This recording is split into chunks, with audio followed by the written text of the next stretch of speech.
शिवाय। मैं मोनिका अग्रवाल आप सबका आपके अपने चैनल एस्ट्रोलॉजर मोनिका पे स्वागत करती हूँ।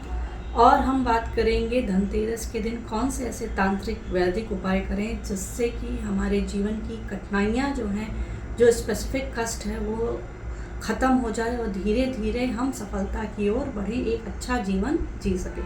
तो सबसे पहले बात करते हैं हम, बहुत सारी हमारे जीवन में प्रॉब्लम्स आती हैं, हमारे को नेगेटिव एनर्जीज बहुत जल्दी पकड़ लेते हैं। हमारे रिश्तेदार, नातेदार, फ्रेंड्स, एनिमीज़ जो भी होते हैं वो हमारे प्रोग्रेस को देखकर जलते हैं और नकारात्मक ऊर्जाएं हमारी ओर छोड़ते हैं। कभी कभी कुछ ऐसा भी होता है कि कुछ लोग हमसे इतना जलते हैं कि बुरी शक्तियों का सहारा लेके, तंत्र मंत्र का सहारा लेके हमें परेशान करते हैं और जिसकी वजह से हमारी आर्थिक उन्नति रुक जाती है, शारीरिक रूप से हम परेशान रहते हैं, घर में झगड़े शुरू हो जाते हैं। तो पहला उपाय आप ये करिए, मंगलवार के दिन प्रदोष काल में काली हल्दी की गांठ लेके आइए, 7, 9 या 11। उन गांठों को धनतेरस के दिन मंगलवार पड़ रहा है, ये दिव्य औषधि है, इसकी आप एक पीले धागे में माला बनाइए और उसको अपने पूजन के कक्ष में पूजन के समय धनतेरस के वहीं रख के इसका प्रॉपर पूजन करिए। विभिन्न मंत्रों से, आप चाहें तो भगवान श्री कृष्ण के मंत्र से कर सकते हैं या आपको जो आपके गुरु ने मंत्र दिया है उससे इसे आप अभिमंत्रित करें। कम से कम आप 11 माला जाप करें, नहीं तो महामृत्युंजय मंत्र से आप इसे अभिमंत्रित कर सकते हैं। और इसके बाद आप इसे दिवाली तक रखिए और दिवाली वाले दिन तक पूजन करने के बाद इसे आप पहन लें। आज के दिन अगर आप प्रमोशन लाइफ में जाते हैं, आपको नौकरी में प्रमोशन नहीं मिल रहा है, तो जैसा अगर आप आज के दिन किसी चूहे के बिल में थोड़ा अनाज डाल के आते हैं उसको, तो आपके प्रमोशन के रास्ते, आपके आमदनी के रास्ते खुलना शुरू हो जाएंगे। आपके कार्यों में जो बाधाएं आ रही हैं उससे आपको मुक्ति मिलेगी। एक बड़ा इम्पॉर्टेंट उपाय है, तांत्रिक उपाय, अगर आप कर सकते हैं तो ज़रूर करिएगा। ये भी आपके जीवन की बहुत सारी समस्याओं से आपको मुक्त करेगा। अगर विद्यार्थी हैं, विद्यार्थियों का अगर मन पढ़ने में नहीं लगता या आपकी दुकान है वो चल नहीं रही है, तो ये जो मैं एक चड़ी बताने जा रही हूँ, ये कनक धारा इसे कहते हैं।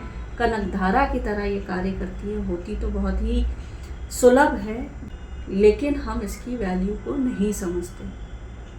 तो ये जो जड़ी है इसे हम कहते हैं गोंदला की घास। आपने देखा होगा ये जो नदियाँ होती हैं, नदियों के किनारे, तालाब के किनारे, नहर के किनारे लंबी लंबी घास उसमें उगाती है और जनरली नदियों के आसपास पानी में। तो उसे जो है आप मंगलवार से पहले एक दिन, धनतेरस से एक दिन पहले जाके आमंत्रित करके आइए कि मैं आपको लेके जाऊंगा, उसका पंचोपचार पूजन करके आइए। नेक्स्ट डे मंगलवार धनतेरस के दिन आप उसे उखाड़ के ले आइए पूरी श्रद्धा के साथ। पहले पंचोपचार वहाँ पूजन ज़रूर करिएगा और उनको हाथ जोड़ के आप उस गोंदला घास को ले कर के आइए, उसको धो कर के अच्छी तरीके से शाम के समय उस पटरे पे जहाँ पे कुबेर जी का आप पूजन कर रहे हैं, गणेश जी का, इन्हें भी रखिए। पंचोपचार इनका यहाँ पे पूजन करिए और विशेष कामनाओं के लिए विशेष मंत्र का जाप करें। लक्ष्मी की कामना है तो माता लक्ष्मी के मंत्र का कम से कम 11 माला जाप करें या कुबेर के मंत्र से आप उसको अभिमंत्रित करें। सरस्वती मंत्र से आप अभिमंत्रित करके अगर आप इसे किसी बच्चे को ताबीज़ में पहना देते हैं तो बच्चे का मन पढ़ने में लगना शुरू हो जाता है, उसके जो पढ़ाई में बाधाएं आ रही हैं उससे मुक्ति मिलती है। और अगर इसे आप अपनी दुकान में टांग देते हैं या तिजोरी में रख लेते हैं तो धन संबंधी जो समस्याएं हैं उससे आपको निजात मिलना शुरू हो जाएगा। आपका मन बहुत ज़्यादा उचटता है, काम में नहीं लगता, तो इसे आप ताबीज़ में भर कर के पहने। घर में अगर आपका घर में बहुत ज़्यादा कलह रहती है, उत्पात रहता है, तो जटा वाले नारियल के साथ इस जड़ी को रख करके आप अपने घर में पीले कपड़े में टांग सकते हैं। ये नारियल भी आप धनतेरस के दिन पूजित कर लें। और अगर आप इसी जड़ी को काले कंबल के साथ गाय भैंस के तबेले में अपने रख देते हैं तो उनका प्रोटेक्शन होता है। इसे आप पूरे 5 दिन तक यहीं पे रखे रहने दें। पहले दिन की पूजन, दूसरे दिन नरक चौदस का पूजन, फिर महालक्ष्मी का पूजन और गोवर्धन पूजन और भाई दूज के दिन का पूजन। ये 5 दिन पूजन करने के बाद आप इस जड़ी को प्रयोग में ला सकते हैं। सेकेंड इम्पॉर्टेंट चीज़ है धन।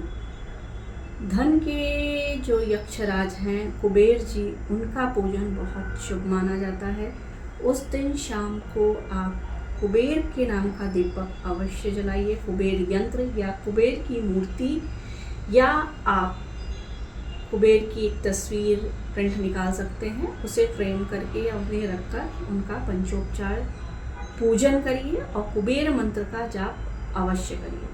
थर्ड इम्पॉर्टेंट जो चीज़ है गणपति पूजन, ये ज़रूर इस दिन करना चाहिए। आपकी बहुत सारी प्रॉब्लम्स का ये एकमात्र सॉल्यूशन होता है। अगर आपके घर में गणपति की मूर्ति नहीं है तो आप खरीद के ला सकते हो, और बहुत ज़्यादा आप इश्यूज़ में हैं तो आप पार्थिव गणपति इस दिन बनाकर ज़रूर पूजन करें। इसके लिए आप मिट्टी जो है वो कोशिश करें लेकर के आए बैल के पैर के नीचे की जो जुती हुई होती है। खेत, ऐसा खेत जहाँ पे आज भी बैल जोतते हैं उस खेत को, वहाँ से आप किसान से, आप कृषक भाई से मांगकर थोड़ी सी मिट्टी ले आइए।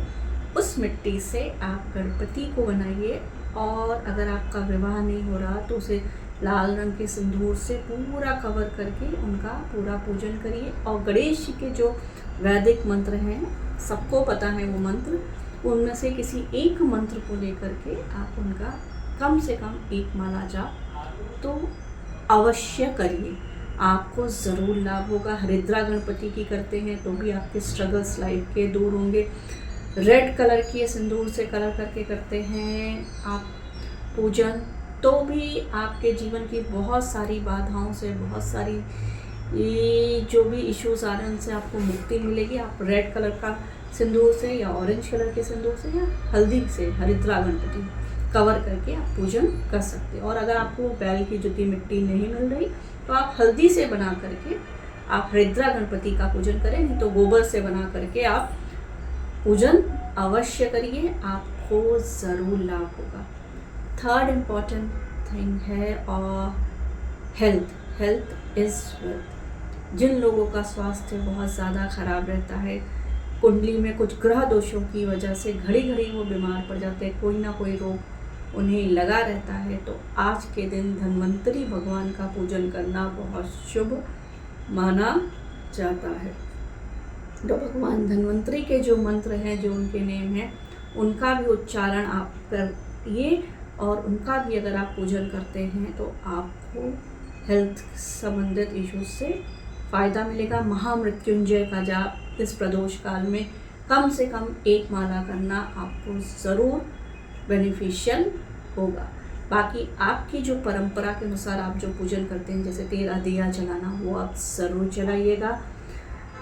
और आज के दिन जो आप खरीदारी करते हैं प्रदोष काल से आप पहले कर लीजिए, जो शुभ मुहूर्त है। प्रदोष काल में पूजन करना बहुत इम्पॉर्टेंट होता है। वो आप अपने जिस एरिया में रहते हैं वहाँ के पंचांग से आप देख सकते हैं शाम का प्रदोष काल पूजन का कौन सा है। तो उस काल में आपको करना क्या है, जब आप मार्केट खरीदने को जा रहे हैं अपनी शॉपिंग, तो एक लोटा आप ज़रूर खरीद के लाएं।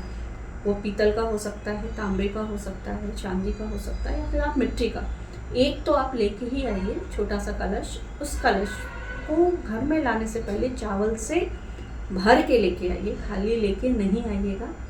उसे आप अपने पूजन स्थल पे लाल कपड़े को बिछा करके स्थापित करें।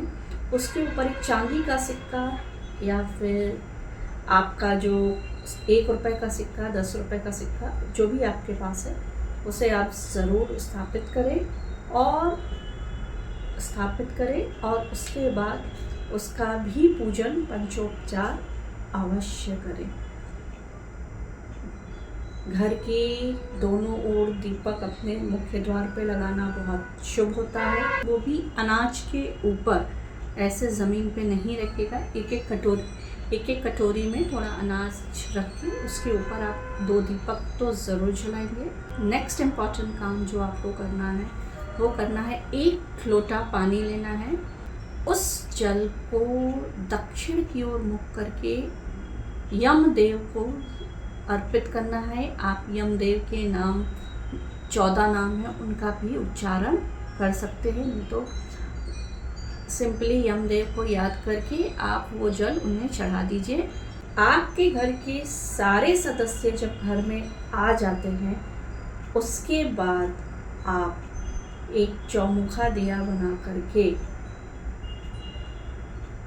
घर के बाहर ज़रूर रखिएगा यम देवता के नाम से, और दक्षिण की ओर उसको थोड़ा रख के और यम देव से प्रार्थना करेंगे कि हमारे घर में जो भी रोग शोक है, जो किसी के भी जीवन में काल मृत्यु के योग हैं, तो वो सब आप क्षमा करते हैं और हमें एक घर वालों को दीर्घायु दे। ऐसी प्रार्थना करके आप उस दीपक को चला देंगे और उसके बाद आप मुड़ के नहीं देखेंगे और फिर घर से कोई भी सदस्य बाहर नहीं जाएगा। तो इन चीज़ों का आप धनतेरस के दिन ख्याल रखें। 3 झाड़ू उस दिन आप खरीद के ज़रूर लाइए। कम से कम जिन 3 झाड़ुओं को आपको दिवाली के दिन विशेष तरीके से प्रयोग में लाना है, जो मैं दिवाली के वीडियो में ज़रूर बताऊंगी, आप ज़रूर देखिएगा। एक सफाई का सामान, चाहे वो डस्टिंग का कपड़ा हो या छोटा सा झाड़ू हो या कोई भी ऐसी चीज़ जिससे घर की सफाई करते हैं, ये हमें अपने घर के लिए भी लेकर ज़रूर आना है धनतेरस के दिन। एक कार्य आपको ज़रूर करना होगा धनतेरस के दिन। जब भी आप भोग ये लगा रहे हैं, ये चीज़ें आप खरीदने जा रहे हैं, तो थोड़ा सामान आप दान के लिए भी खरीद के लाइएगा। एक ज़रूरतमंद के घर के लिए, जिसके घर में सच में अन्न की ज़रूरत है, या पंडित जी के लिए। तो जब ये सारी पूजा कर रहे हैं तो एक पात्र में 7 अनाज निकाल करके आप पंडित जी को देने के लिए या किसी ज़रूरतमंद को देने के लिए, और शाम के समय ही उसके बाद 7 अनाजों को लेकर के अपने ऊपर से उतार करके साइड में रख देना है, जिसका आपको दान करना होगा। तो ये 2 काम आपको ज़रूर करना है। आपको बहुत सारी बीमारियों से, बहुत सारी जो आपके जीवन में बाधाएं आने वाली हैं, बहुत सारे जो राहु का प्रकोप है आपके ऊपर, मार्गेश का प्रभाव पड़ने वाला है हल्का सा भी, तो उससे आपको बचा के वर्ष पर्यंत रखेगा। तो आशा करती हूँ आपको ये वीडियो पसंद आया होगा। इससे आप लोगों के साथ शेयर ज़रूर करें ताकि हर कोई इससे लाभान्वित हो सके और अपनी वैदिक परंपराओं और सनातन धर्म की ओर पुनः जागरूक होकर मुड़ना शुरू कर दे, उसमें उसकी श्रद्धा आए। चैनल को लोगों को रिकमेंड ज़रूर करिएगा। नरक चतुर्दशी पर पूजन कैसे करना है और क्या विशेष उपाय करने हैं तथा दिवाली के दिन कौन से स्पेसिफिक उपाय हमें करने हैं, इसके वीडियो भी आप ज़रूर देखिएगा। नमः शिवाय।